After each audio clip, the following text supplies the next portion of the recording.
Greetings, my wayward witches, and welcome back to the Ritual Apothecary.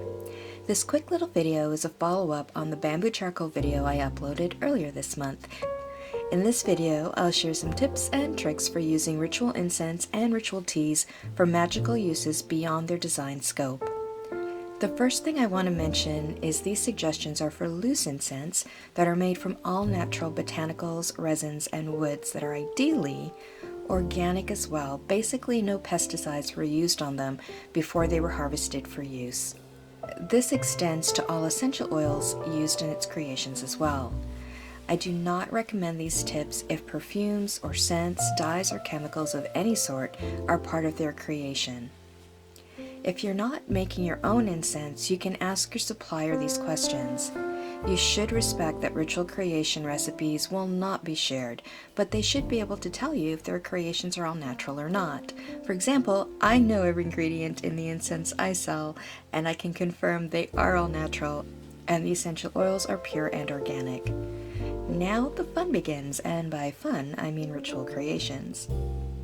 If you purchase an all-natural incense for, say, clearing and protecting sacred space, it will generally contain herbs, flowers, woods, and resins. To enhance the energy, a pure and organic essential oil may be used as well.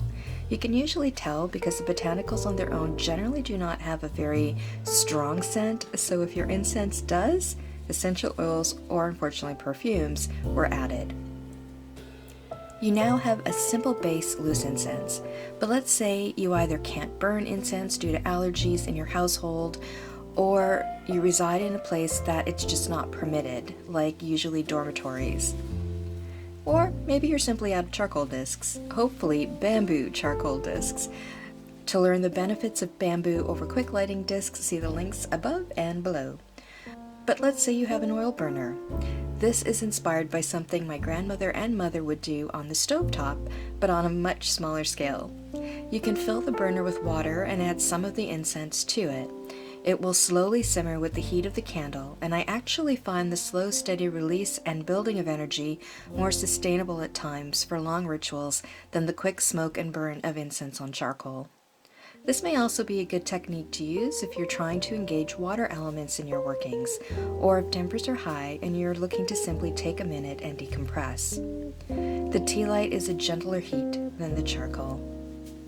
Another idea is to use the incense blend to create a corresponding anointing oil. In my practice, I work with layering of energies, both within sacred space and within myself. All you need is a small vial to hold the infusion, and food or skin grade, definitely skin safe, oils, and yes, organic is always best, but honestly not always accessible or affordable. If you are inclined to do so, I try to select oils that add the energy of the incense creation into its workings. But my go-to for spiritual workings is usually part of my heritage, which is coconut oil. Cleanse and purify the vessel by whatever means feels right to you. I do recommend using the smoke from the same incense that you're making the oil from, which is ideal. This can be done from burning the incense on charcoal or the oil infusion method and filling it with steam. Now, if you use the steam method, remember steam is moisture, and you have to ensure the vial is completely dry before then adding the incense and oils, or it will go rancid. Alternatively, you can cleanse with soap and water with intention, or sometimes I'll use rubbing alcohol and swish it around in the jar.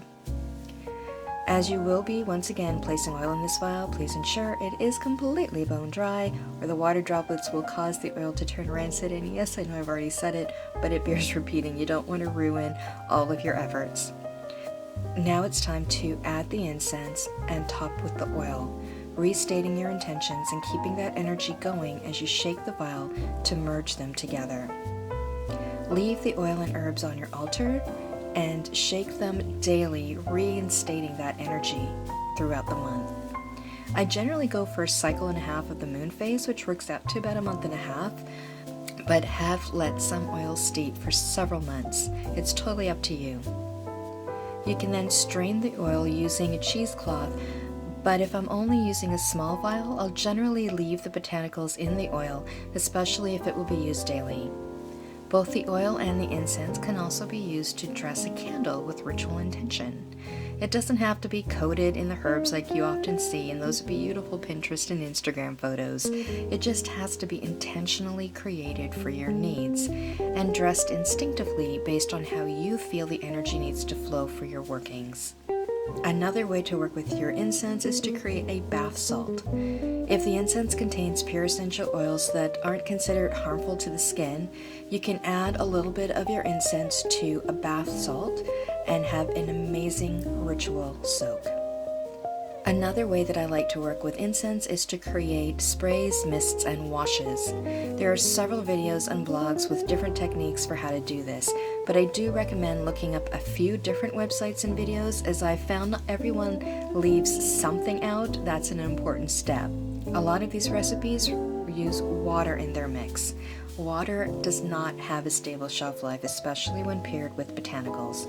So it's really important to keep that in mind and how long you can actually keep your water-based mists for. Perhaps you just want to make them on the day of for that day's use and then refresh the next time.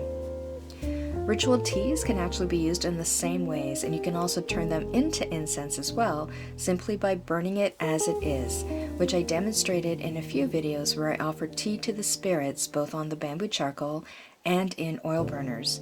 But you can also add additional items such as resins, woods, and essential oils to turn that tea into a true incense blend just for you. I do feel like I'm forgetting one or two, but this provides you a starting point.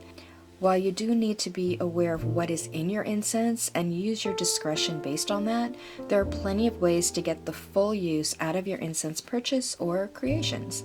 So never limit yourself or the beautiful ritual tools available to you. If you have additional ways to work with incense that you can share with us, please comment below so we can learn and grow together. For those who have asked, I am planning an upcoming video this year on sustainability and ethics in selecting your incense making supplies. I do my best and find research is the key. I would love your feedback on these witch basic videos, if you'd like to see more and what type of videos you'd like to see. I do have a list ready to go, but I can always add to it. For now, I wish you all many blessings till we meet again in the Ritual Apothecary.